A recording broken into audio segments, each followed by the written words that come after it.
Ketika mendengar Korean Wave, apa yang terlintas di pikiran kalian? BTS? Blackpink? Atau bahkan Reply 1988?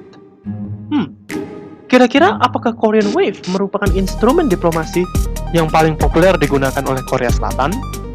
Dan bagaimana tanggapan Indonesia? Selamat datang di channel Multi Perspektif.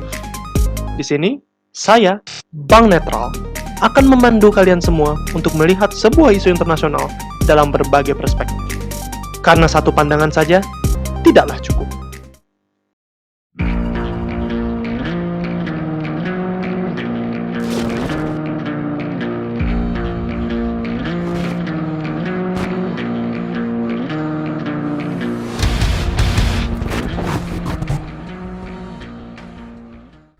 Membahas diplomasi Korean Wave tentunya tidak bisa dijelaskan tanpa menelusuri sejarah suksesnya ekspansi Korean Wave atau Hallyu terlebih dahulu. Jika melihat ke belakang, Korea Selatan bukanlah negara bebas seperti yang kita lihat sekarang, melainkan negara yang dipimpin secara otoriter anti-komunis.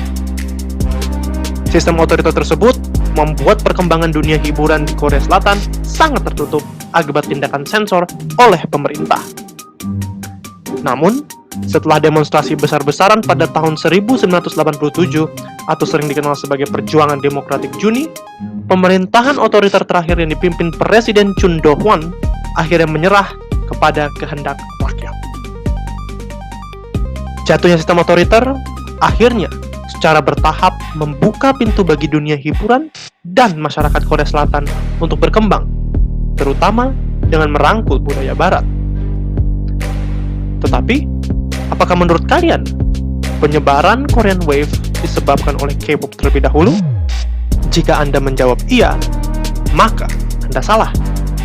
Penyebaran Korean Wave pertama kali bukan diawali oleh K-pop, melainkan sebuah K-drama dengan judul What is Love yang pertama kali didistribusikan oleh pemerintah Korea Selatan secara cuma-cuma pada tahun 1997 ke wilayah Hong Kong dan akhirnya merebak ke berbagai negara di Asia Timur dan Asia Tenggara. Keberhasilan itu akhirnya membuat Presiden Kim Dae-jung yang baru memulai jabatannya di tahun 1998 melakukan dukungan besar-besaran oleh pemerintah terhadap berbagai bentuk produksi dunia hiburan di Korea Selatan. Pemerintah Korsel setidaknya memberikan bantuan sebesar 148 juta dolar Amerika Serikat atau setara dengan 2 triliun rupiah untuk mendukung kemajuan industri hiburan Korea Selatan. Dukungan Presiden Kim Dae-jung kepada industri hiburan di Korsel memberikan topangan yang sangat besar yang akhirnya menyukseskan ekspansi Korean Wave hingga hari ini. Setelah mendengar sejarah tersebut, muncullah sebuah pertanyaan. Apakah bisa Korean Wave dijadikan instrumen diplomasi? Dan apa dampaknya untuk sebuah negara? Contohnya saja, Indonesia. Melihat dari perspektif Korea Selatan, tentu Korean Wave menjadi salah satu aset terpenting di negara mereka. Secara khusus, K-pop. Pemerintah Korsel yang melihat potensi besar dalam ekspansi diplomasinya melalui Korean Wave memilih memberikan dukungan yang sangat besar kepada K-pop. Sampai-sampai sebuah divisi khusus K-pop dibentuk oleh Kementerian Kebudayaan Korsel. Alasan utama mengapa pemerintah Korea Selatan lebih memilih K-pop dalam diplomasi Korean Wave disebabkan kesuksesan K-pop itu sendiri yang menarik banyak penggemar dari dunia internasional tanpa harus menerjemahkan lagu-lagu mereka dari bahasa Korea ke bahasa Inggris ataupun bahasa lainnya, sehingga hal itu menghemat waktu dan tentunya menghemat uang. Kesuksesan itu benar-benar terlihat ketika Psy dengan lagunya yang sangat terkenal Gangnam Style di tahun 2012 membuat guncangan yang besar di dunia dan industri K-pop. Pemerintah Korsel tentunya menerima banyak insentif atas kesuksesan ini dan berhasil menunjukkan kekuatan diplomasi yang sebenarnya.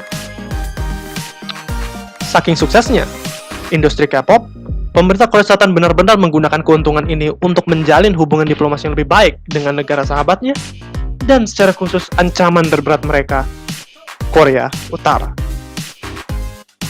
Di tahun 2018, ketika hubungan Korsel dan Korut mulai membaik, pemerintah Korea Selatan mengirim girl band Red Velvet ke Pyongyang ibu kota Korut, untuk menggelar konser perdana mereka di depan masyarakat Korea Utara dan bertemu langsung dengan Kim Jong-un.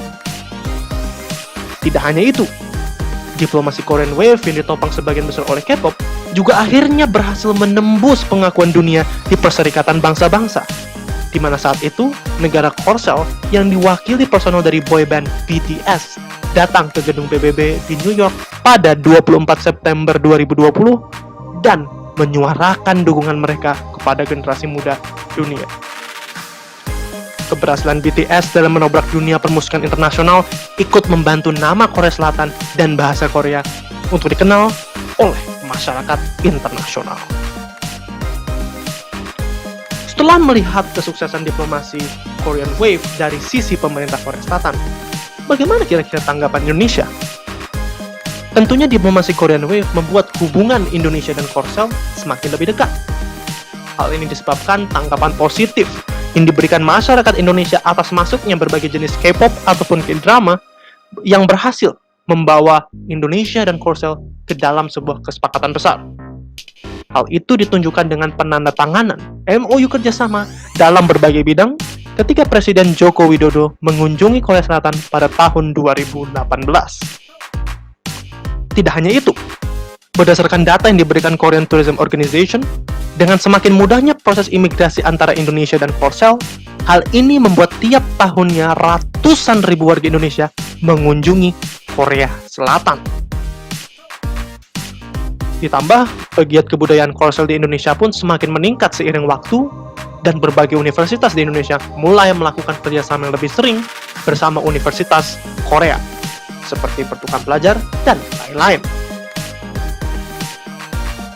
Nah, sobat-sobat Multiverse, setelah mendengar perspektif dari Korea maupun Indonesia, menurut kalian gimana nih tanggapan Bank Netral? Nah, kalau ditarik garis besarnya, Bank Netral harus mengakui jika diplomasi Korean Wave yang dilakukan pemerintah Korea Selatan sukses besar. Korean Wave yang merupakan instrumen Korea Selatan dalam melaksanakan diplomasi publik, atau bahasa kerennya public diplomacy, membuat pemerintah Korsel mengucurkan banyak investasi demi mendukung strategi diplomasinya tersebut. Keikutsertaan berbagai jenis dunia hiburan Korsel, secara khususnya K-pop, membawa Korsel dalam keuntungan besar hanya dengan menggunakan budaya. Keuntungan itu memberikan sebuah prestis untuk Korsel dan meraih kepercayaan dunia. Bukti itu bisa terlihat dari apa yang terjadi di Indonesia ketika sebuah diplomasi publik Korea Selatan yang berhasil menarik kepercayaan masyarakat Indonesia dengan mendorong pemerintahannya sendiri untuk semakin dekat dengan Korea Selatan. Nah, teman-teman, setelah penjelasan tersebut, kira-kira menurut perspektif Sobat Multiverse gimana nih? Perlukah Indonesia belajar dari Korea Selatan untuk mendukung industri hiburannya sebagai instrumen diplomasi untuk kedepannya? Atau ada hal lain yang ingin kalian sampaikan? Jangan lupa, langsung komen di bawah ya. Karena dapat dipastikan, semua komen akan dibaca oleh tim Multiperspektif dan siapa tahu akan dijawab oleh Bank Netral. Oke Sobat Multiverse, jangan lupa subscribe, like, dan share video ini ke teman-teman kalian untuk saling mengedukasi tentang isu internasional. Sampai jumpa di konten selanjutnya, dan bye-bye.